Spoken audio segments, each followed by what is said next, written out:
우리 하나님의 말씀 빌립보서 1장 말씀을 보겠습니다. 하나님의 말씀 빌립보서 1장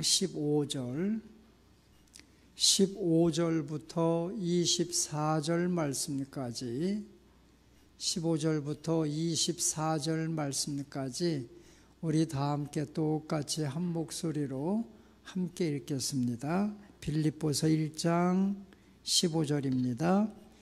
어떤 이들은 투기와 분쟁으로 어떤 이들은 착한 뜻으로 그리스도를 전파하나니 이들은 내가 복음을 변증하기 위하여 세우심을 받은 줄 알고 사랑으로 하나 그들은 나의 매임에 괴로움을 더하게 할 줄로 생각하여 순수하지 못하게 다툼으로 그리스도를 전파하느니라. 그러면 무엇이냐? 거칠애로 하나 참으로 하나 무슨 방도로 하든지 전파되는 것은 그리스도니 이로써 나는 기뻐하고 또한 기뻐하리라. 이것이 너희의 간구와 예수 그리스도의 성령의 도우심으로 나를 구원에 이르게 할 줄을 아는 고로 나의 간절한 기대와 소망을 따라 아무 일에든지 부끄러워하지 아니하고 지금도 전과 같이 온전히 담대하여 살든지 죽든지 내 몸에서 그리스도가 존귀하게 되게 하려 하나니 이는 내게 사는 것이 그리스도니 죽는 것도 유익함이라. 그러나 만일 육신으로 사는 이것이 내 일의 열매일진데 무엇을 택해야 할는지 나는 알지 못하노라. 내가 그 둘 사이에 끼었으니 차라리 세상을 떠나서 그리스도와 함께 있는 것이 훨씬 더 좋은 일이라. 그렇게 하고 싶으나 내가 육신으로 있는 것이 너희를 위하여 더 유익하리라. 아멘. 할렐루야. 하나님께서 오늘도 우리 사랑하는 성도 여러분, 주님을 사랑하고 하나님 나라를 소망하고 이 땅에서 믿음 지켜 살아가는 여러분을 하나님이 더 크게 축복하시고 은혜 주시기를 주님의 이름으로 축원합니다. 제가 교만하지만 저의 깨알 같은 자랑 하나 하고 또 말씀 시작하겠습니다. 오늘 오후에 후배 목사님이 저 일산에서 목회하는 목사님이 전화가 왔어요. 목사님, 그래서 그 후배 목사님이 저하고 별로 통화를 많이 하는 통화가 아닌데 전화가 왔어요. 그래서 목사님 어쩐 일이냐, 무슨 일이냐 그랬더니 목사님이 굉장히 자랑스럽습니다. 그래서 아니 뜬금없이 무슨 말이냐 그랬더니 어쩌다가 극동방송을 듣다가 광주 극동방송을 켰는데 제 설교가 나왔다는 거예요. 첫째, 우리 예성교단에서 이렇게 극동방송에서 설교하는 선배 목사님이 있어서 너무 감동이었습니다. 감사합니다. 자기가 막 감사하대. 제가 쑥스러워서 그거 다 하는 거야 그냥 그랬어요. 그리고 두 번째, 목사님 설교를 한 번도 못 들어봤는데 목사님 설교 그렇게 잘하는 줄 몰랐습니다. 은혜 받았습니다. 저는 여기까지 하면 아멘이 되게 크게 나올 줄 알았는데 그래서 제가 오늘 굉장히 몸이 피곤했지만 그 전화 한 통화 받고 기분이 좋아졌어요. 기분이 좋아졌어요. 여러분은 목사님이 설교가 좋은지 뭔지 대충 매주 듣는 거니까 근데 후배 목사님이 전화 와서 그래서 너무 감사했어요.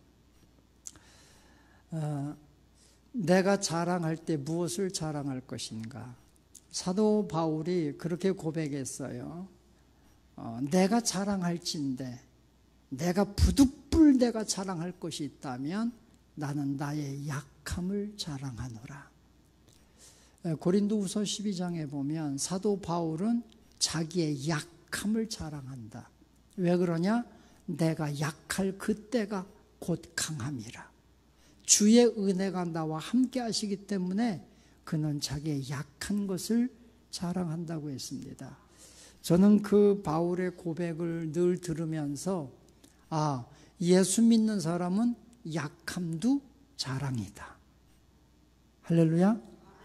여러분의 약함, 여러분의 약점, 나는 돈이 없어, 나는 가난해, 나는 못 배웠어, 나는 못생겼어, 나는 늙었어. 그 약함이 여러분의 자랑이 되는 은혜가 넘치기를 축원합니다.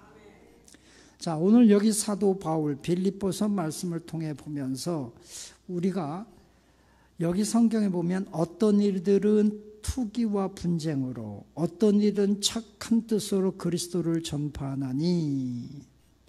자, 사도 바울이 감옥에 갇혀 있습니다. 감옥에 갇혀 있다는 그 소식을 듣고 어떤 사람들은 사도 바울을 막 비난합니다. 막 비난하고 더 멸시하고 사도 바울을 더 죽이려고 하고.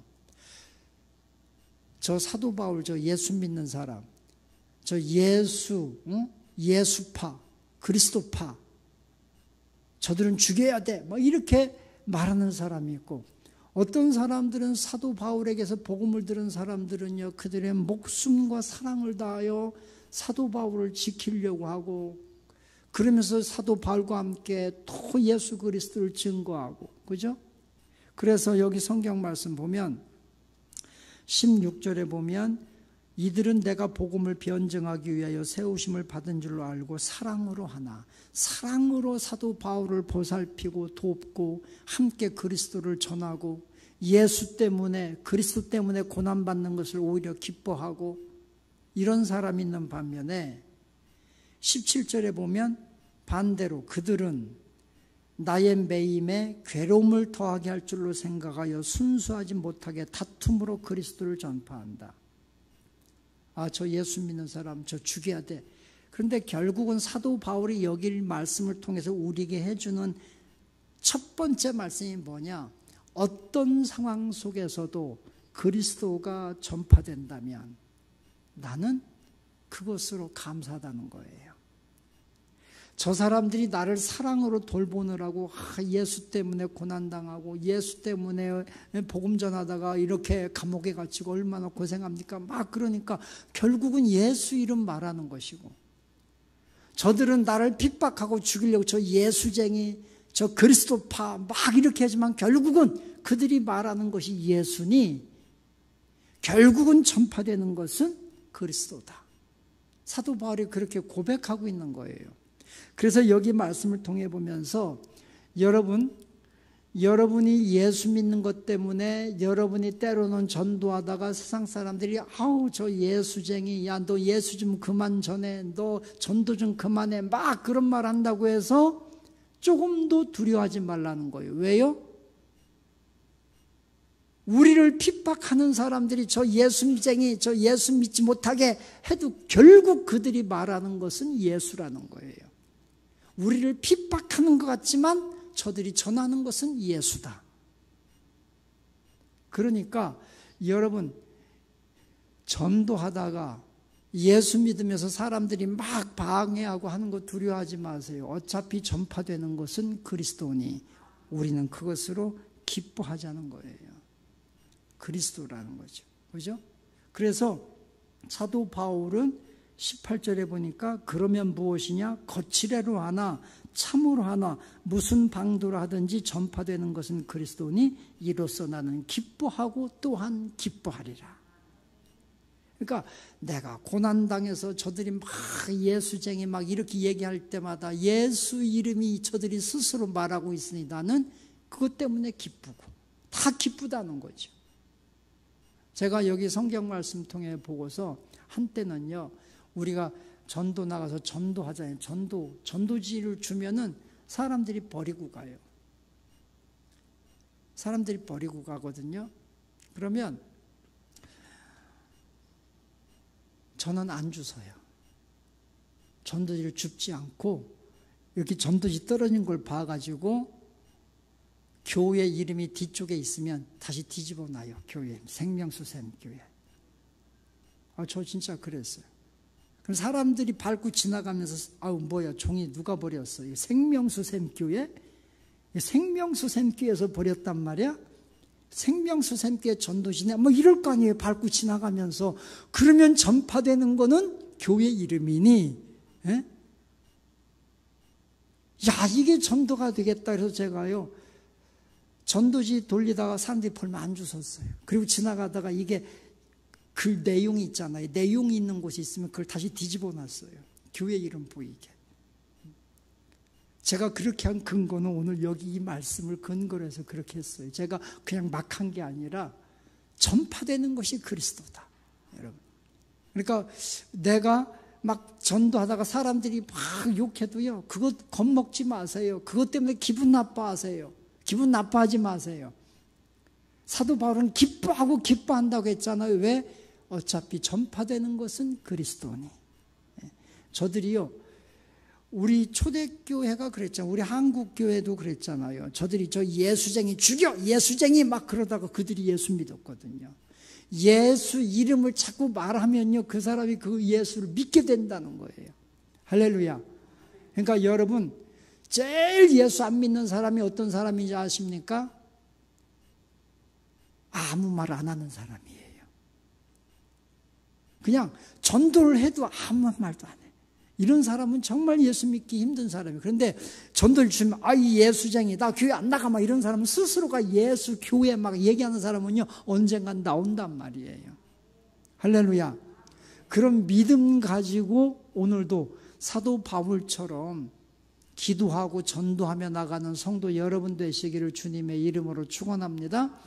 그러니까 하여튼 예수 이름을 핍박하든 뭐하든 예수라고 말하는 사람을 보면 두려워하지 말라. 그들 그리스도가 전파되는 것이다. 자, 그래서 사도 바울이 오늘 여기 20절에 보면 나의 간절한 기대와 소망을 따라 아무 일에든지 부끄러워하지 아니하고, 아무 일에든지 하나님을 위한 일에는 사도 바울은 부끄러워하지 않았다.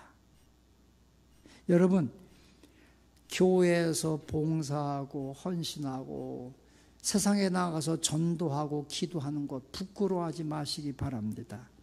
사도 바울은 주님을 위한 일하는 것이 오히려 자랑스러운 거라고 했잖아요. 부끄러워하지 마시기를 주님의 이름으로 축원합니다.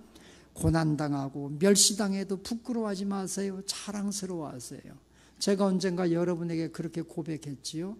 저는 학교에 가서 점심시간이 되면 항상 기도하고 밥을 먹어요.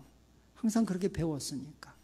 초등학교 때 그렇게 했거든요. 근데 중학교 딱 들어갔는데 이제 사방에서 중학교로, 거기 신암중학교가 한 군데 그 면에 하나밖에 없으니까 왔는데, 그땐 좀 사춘기가 되고 그러잖아요. 기도하는 게 너무 창피한 거야. 더군다나 다 남자들만 있는데, 그리고요, 기도하면은 눈 뜨면 도시락이 없어졌어. 애들이 가져가가지고 지네들끼리 나눠 먹고 막 낄낄거리고 막 너무너무 이게 창피했어요. 그 기도하려도 도시락을 붙들고 기도해야 돼, 항상. 안 쓰기도 하지. 애들이 다 가져가고 막 하니까, 남자애들이 그러거든요. 그러다가 제가요, 아주 기발한 아이디어를 생각해냈잖아요. 뭐 기도를 꼭 그렇게 할 필요가 있느냐. 기도하는 척 안 하는 척 그냥 눈 감고 살짝 감사합니다 뭐 이러면서 그냥 먹으면 되지. 그렇게 제가 기도했다니까요. 애들은 기도하는지 안 하는지 모르게. 그런데 제가 고등학교 들어가서 다시 이렇게 기도하면 안 되겠구나 해서 정석으로 기도했어요. 애들이 도시락 가져가고 막 지네끼리 나눠 먹고 막 웃고 난리 피고 그래도 항상 기도했어요. 도시락 가져가도 그냥 웃었어요. 니네 먹어, 맘대로 해 그냥. 그랬더니 나중에는요, 진짜로 제가 기도할 때 애들이 밥을 안 먹어요. 기도 끝나면 애들이 야 밥 먹자, 그리고 밥 먹어요. 놀라운 일 아닙니까? 제가 그런 사람이었다니까요. 에? 여러분, 남자 고등학교에서 제가 기도하는데 애들이 밥을 안 먹고 기다렸다가 기도 끝나면 밥 먹는 거, 이거는요, 기적 같은 일이었어요. 그래서 고등학교 1학년 때부터 제 별명은 저는 초등학교 때부터 별명이 목사였지만 고등학교 때 하여튼 목사였어요. 항상 목사. 요즘에 수능고사가 끝났는데 수능고사가 끝나고 나면요, 학교에 가면 할 일이 없어요. 그랬더니 어느 날 담임선생님이 저한테 야, 이종만 너 나와서 뭐 얘기 좀 해봐 그러더라고요. 그래가지고 제가 나가가지고요, 사도 바울의 전도에 대해서 쫙 얘기한 거 아닙니까? 사도 바울에 대해서. 막 장황하게, 제가 생각해도 어떻게 그런 얘기를 했는지 모르겠어요. 사도 바울의 그 사역에 대해서 쫙 설명을 하고 막.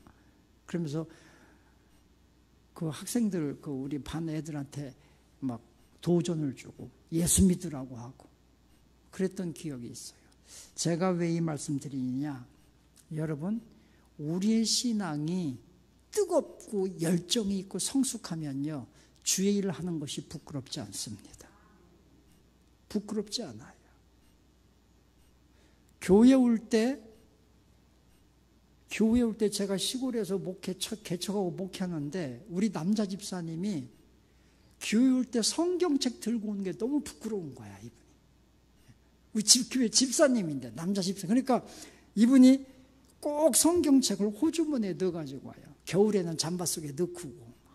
그 오다가 교회 막 오다가 수요일 저녁 같은 데 오다가 동네 사람들 어디 가나? 그러면 저기 교회 간다는 소리 못하고 이분이 저기 항상 이러는 분이 계셨어.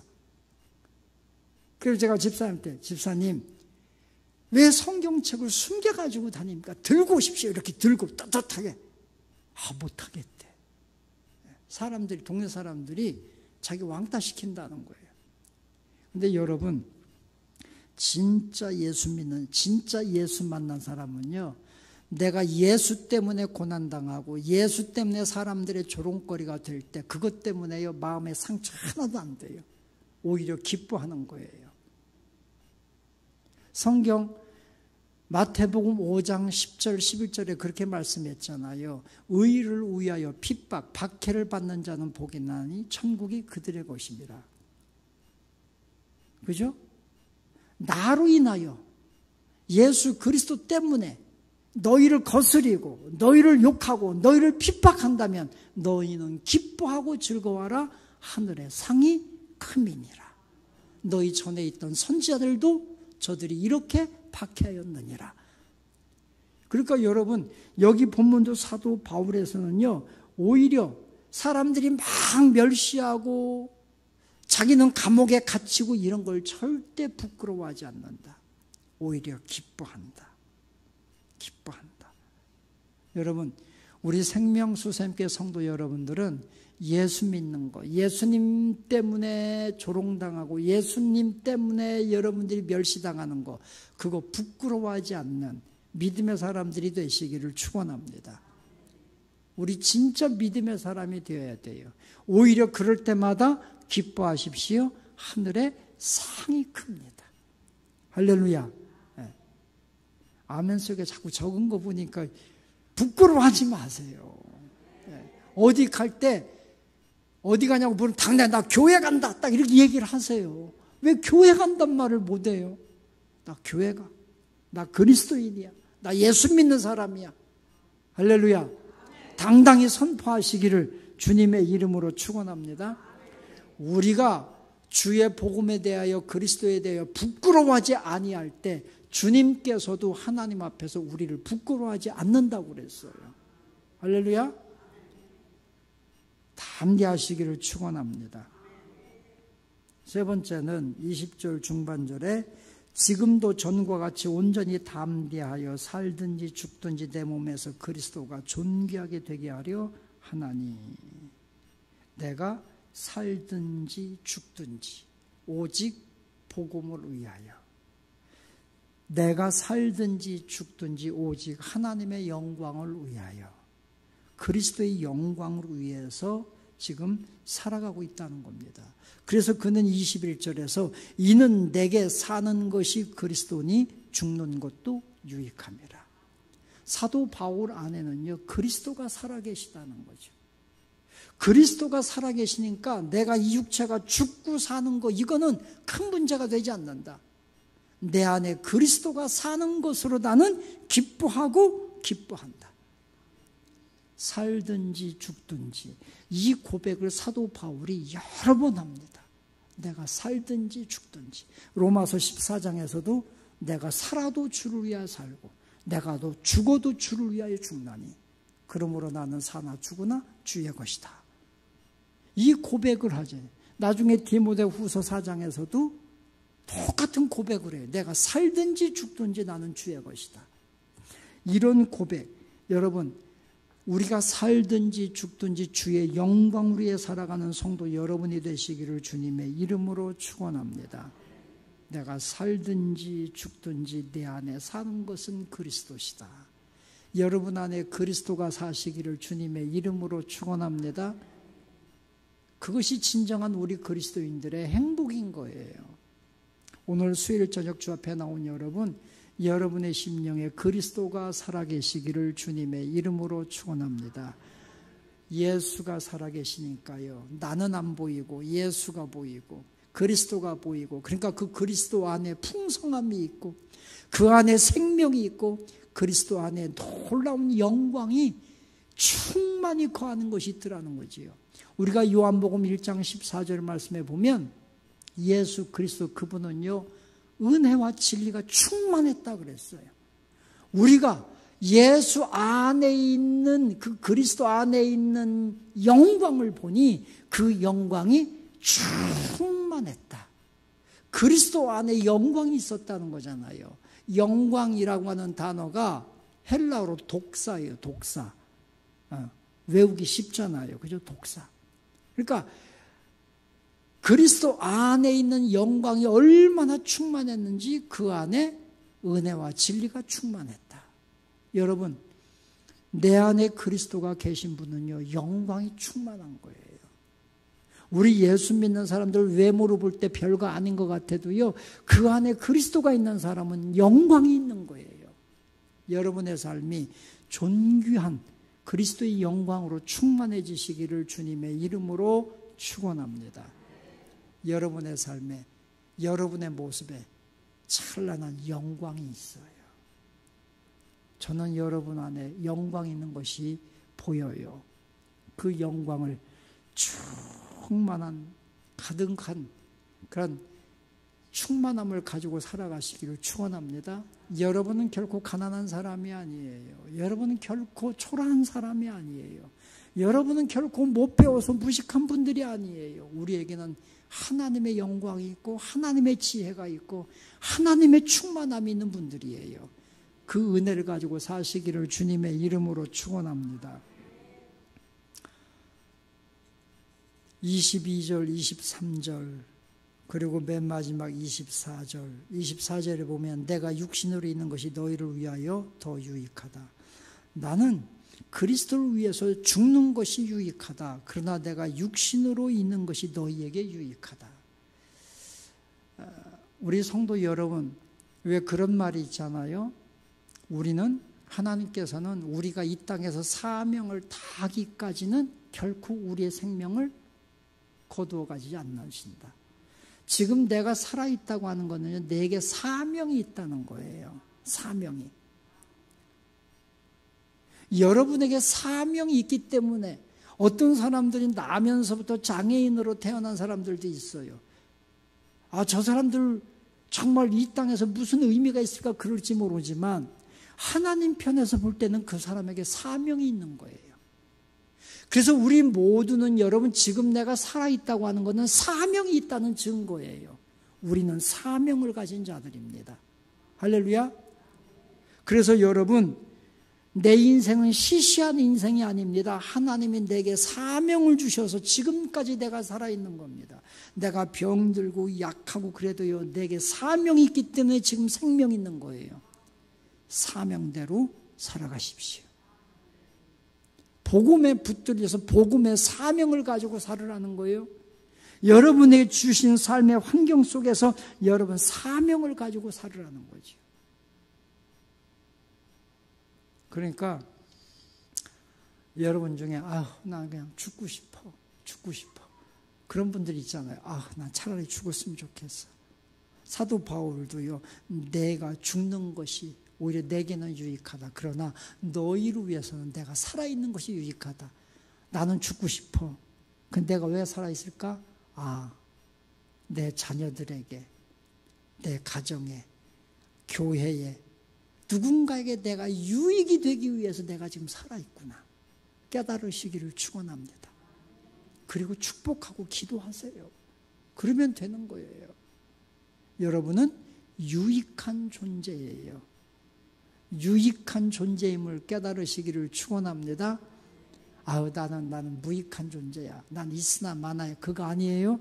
여러분은 유익한 존재입니다. 그런 확신을 가지시기를 축원합니다. 유익한 존재. 제가 아주 오래전에도 간증 한번 했는데 제가 기도원을 들어갔어요. 기도원을 들어가서 이제 금식 기도하고 하는데 그 기도원에 어떻게 하다 보니까 어느 사모님이 금식 기도하러 이제 들어오신 거예요. 그래서 이 얘기하는데 제가 그 사모님한테 물었어요. 제가 이제 목사 안수 받고 얼마 되지 않았을 때였는데 사모님은 왜 이렇게 금식하러 기도하러 들어오셨어요? 물었더니요. 갑자기 우시는 거야, 사모님이. 저는 그때 좀 젊었거든요. 지금 같아도 그렇게 당황하지 않았을 텐데, 아니, 내가 괜히 말 잘못해가지고 여자 울리고 말이죠. 이거 큰일 났다. 왜 금식하냐고 물었더니 막 우시는 거예요. 그러더니 이 얘기를 쭉 하시는 거예요. 교회 사모님이셨어요. 목사님 사모님이셨는데, 이제 목사님하고 이제 목회를 하고 하는데 늘 이 두 분이 다투시는 거예요. 여러분, 목사도 다툽니다, 여러분. 예? 목사가 성자처럼 살지 않아요. 목사도 다퉈요. 이분 늘 다투는데 어느 날 이 목사님과 막 다투는데 그 목사님이 그 사모님한테 그러더래요. 너 같은 거 필요 없어. 너 같은 거 필요 없어. 내가 왜 너 같은 거하고 결혼해서 이 고생하는지 모르겠다. 너 같은 거 필요 없어. 막 이렇게 얘기했다는 거예요. 하여튼 상황은 잘 모르지만 그 말이 사모님에게 비수처럼 꽂힌 거예요. 야, 내가 남편에게도 필요 없는 인생이네. 남편에게도 필요 없는 여자네. 이런 생각이 드니까 삶에 의미가 없어진 거예요. 죽고 싶었대요. 죽고 싶은데 사모님이라 죽을 수가 없어서 금식하러 들어온 거예요. 금식기도 하다가 죽으면 하나님 나라 가겠지. 그리고 오신 거예요.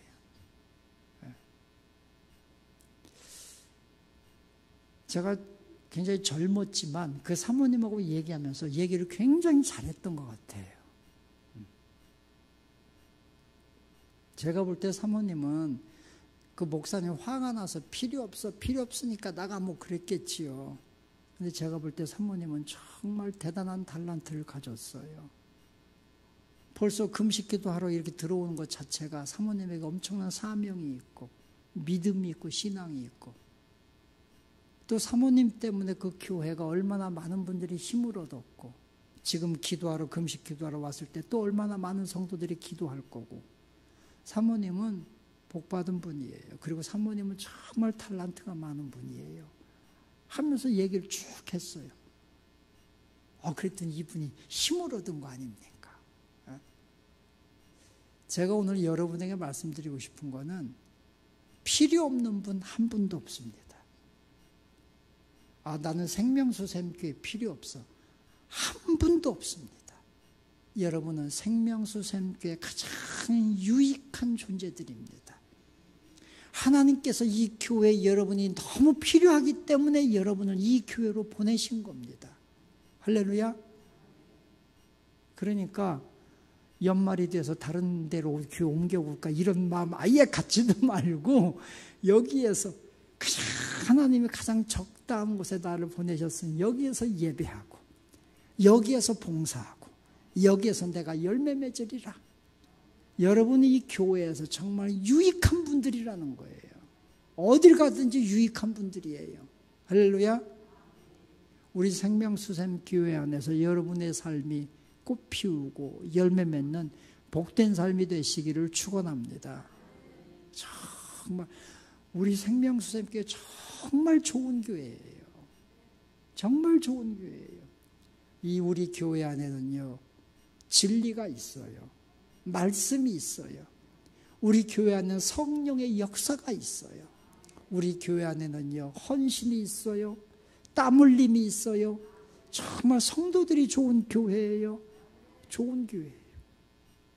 여러분, 여기에서 우리가 한 마음으로 주에 헌신하고 예배하고 여러분이 하나님의 성령의 기적과 표적을 보는 은혜 누리시기를 주님의 이름으로 축원합니다. 유익한 존재입니다. 할렐루야. 유익한 존재. 제가 고등학교 때 매주 토요일이 되면 전도를 나갔습니다. 제가 다니던 시골교회 두 곳 교회가 있고 그 다음에 그 주변에 동네가 3개가 있는데 교회가 없는 동네가 3개가 있었어요. 그러면 교회가 없는 동네, 이 두곡리라고 하는 동네, 그 다음에 그 개촌리, 신종리 이쪽으로 3개의 동네가 교회가 없었어요. 그 토요일이 되면 제가 항상 전도를 나갔어요. 근데 오늘 토요일날 전도를 나갔는데 저희 때는 초등학교를 졸업하고 중학교를 못 들어가는 친구들도 있었고 특히 여학생들이 많았고 고등학교에 들어가지 못하는 학생들이 굉장히 많았어요.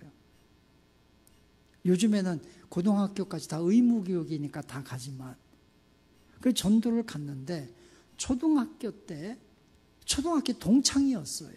그 여자아이가 초등학교 동창이었는데 초등학교 때 놀이터에서 뺑뺑이라는 게 있어요. 뺑뺑이 막 남자애 붙들고 막 달리다가 휙 탑니다. 그러면 막 뺑뺑뺑뺑 막 돌아 어지럽거든요. 그리고 어떤 애들은 막 스릴 있게 타려고 그 뺑뺑이 이렇게 두 손 잡고 매달리면 발이 붕 떠가지고 쫙 돌아가거든요. 뺑뺑이를 탔는데 뺑뺑이를 타다가 그 여학생이 그 뺑뺑이를 타다가 떨어졌어요. 떨어져서 팔이 부러졌어요. 근데 팔이 부러졌는데 시골에서 가난하니까 병원 갈 돈도 없고 하니까 그냥 동네에서 어떤 아저씨가 만져서 뼈를 맞춰줬어요. 이렇게. 근데 이게 잘못 맞춰졌어요. 그래가지고 이 여학생이 초등학교 6학년 때 팔을 잘랐어요. 병원에서. 그리고 이 여자 학생은 중학교를 못 들어갔어요. 안 들어갔어요. 저는 중학교를 들어갔고, 그리고 이제 만날 기회가 없었지요. 제가 몇 년이 지나고 고등학교 들어가서 고등학교 때 전도를 갔는데 그 여자 동창을 만난 거예요. 전도하는데. 그 여자 만나서 제가 야 반갑다 하면서 제가 전도지를 주었어요. 너 교회 나와 예수 믿어. 그랬더니 그 여학생이 하는 말이 잊혀지지가 않아요. 야, 나 같은 팔병신도 한쪽 팔도 없는 병신도 예수 믿어도 되냐? 저는 그 말이 충격받았어요. 야, 한쪽 팔 없어도 어때? 한쪽 팔은 있잖아. 교회 나와도 돼. 교회 나와서 예수 믿자. 제가 그랬어요. 그랬더니 그 여학생이 그 다음날 주일날 교회를 왔어요. 진짜로. 제가 그래가지고요. 그 여학생을 지극정성으로 관리했잖아요. 근데 이게 또 그렇게 하다 보니까 또 시골에서 이게 또 둘이가 또 뭐 이상하게 뭐 사귄다면 또 제가 또 시골에서 잘생겼었거든요. 저를 시기 질투하는 여학생들이 많아서 이 관계가 이상한 거예요. 이게 저는 아무 진짜 생각 없이 오직 그 친구가 교회 잘 나고 예수 잘 믿기를 바라고 열심히 전도하고 했는데 이게 소문이 점점 이상하게 나는 거예요. 그리고 그 동네까지 교회에 왔다가 이제 저희 때는 학생회 예배가 토요일 저녁이었거든요. 그 당시에. 토요일 저녁 예배 드리고 나면 그 동네까지 가려면 멀어요. 그때는 걸어서 다녔으니까. 그럼 제가 데려다 줘야 될 거 아니에요. 토요일 저녁마다 데려다 줬어요. 올 때는 그냥 오고, 토요일 저녁 예배 마치고 끝나고 나면 너무 캄캄하고 밤이고, 또 시골 동네고 깜깜하고, 뭐 요즘처럼 가로등이 있는 것도 아니고, 논투기를 가야 되고. 그래서 제가 항상 데려다 줬어요. 그랬더니 막 이상한 소문이 막 나기 시작하면서 이상한 거예요. 그래가지고 그날 토요일 저녁에 그 여학생을 그 개촌리라는 동네에 제가 데려다 줬어요. 데려다 주는데 그 여학생의 오빠가 있어요. 우리 선배. 3년 선배가 있었는데 그 선배하고 그 선배들이 기다리고 있었던 거예요. 딱 갔더니 저를 딱 붙들더라고요. 그 동네 이웃 동네 선배들이 너 이 새끼 이리 와. 와, 저는 그때요. 그 이제 이 여학생이 막 당황하는 거죠. 오빠 왜 그래? 넌 빨리 집에 가. 막. 그 얘는 울면서 집에 갔어요. 선배가 한 7, 8명이 됐던 것 같아요. 제가 거기서 수만 가지 생각이, 여기서 내가 도망가야 되냐, 맞아야 되냐, 여러 가지 생각이 드는 거예요. 근데 그 선배들이 저를 빙 둘러싸더니 너 뭐 어쩌고 저쩌고 하는데 이웃 동네 와가지고, 그 당시에는 이웃 동네만 가도 얻어맞고 그랬거든요. 이웃 동네 와가지고는 내 여동생 막 하면서. 근데요, 제가 그때 한참 운동하고 있었거든요. 제가 뭐 태권도도 하고 뭐 유도도 하고 막.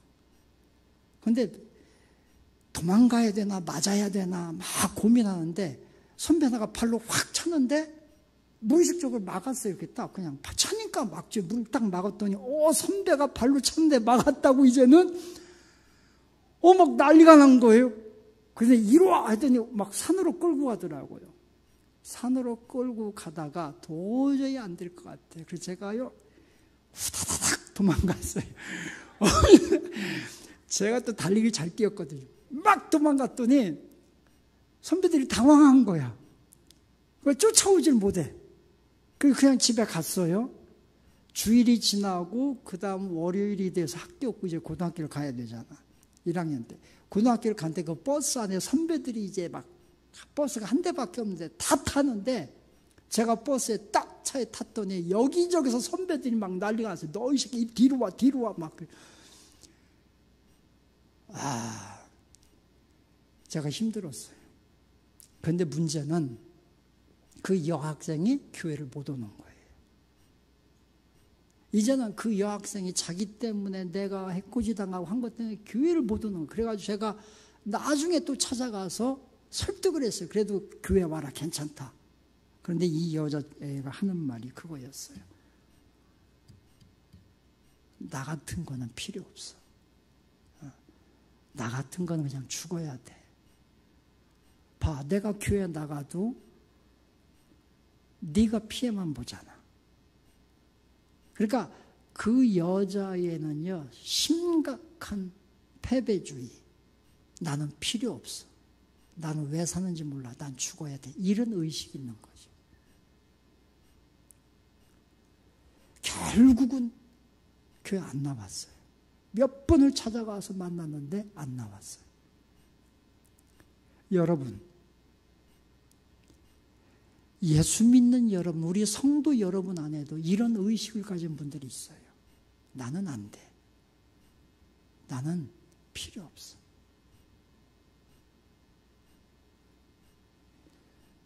그거 불신입니다. 겸손이 아니라 불신입니다. 나는 안 돼, 틀렸어. 겸손이 아니라 하나님을 거역하는 겁니다. 꼭 기억하십시오. 여러분은 유익한 존재입니다. 필요한 존재입니다. 사명 있는 존재입니다. 여러분이 어떤 장애를 가졌든지, 여러분이 어떤 컴플렉스를 가지고 인생에서 여러분이 어떤 약점을 가졌든지, 여러분은 유익한 분입니다. 하나님이 그렇게 여러분을 세우셨습니다. 그러니 어떤 경우라도 하나님 더 사랑하고, 내게 약점이 있기 때문에 하나님을 더 사랑해야 되지 않겠습니까? 주님을 더 사랑하고, 더 주님을 의지하고, 그래서 여러분이 영광을 얻고 승리를 얻고, 예수 믿고 진짜 내가 팔자 고쳤다, 이렇게 간증할 수 있는 성도 여러분이 되시기를 주님의 이름으로 축원합니다. 할렐루야.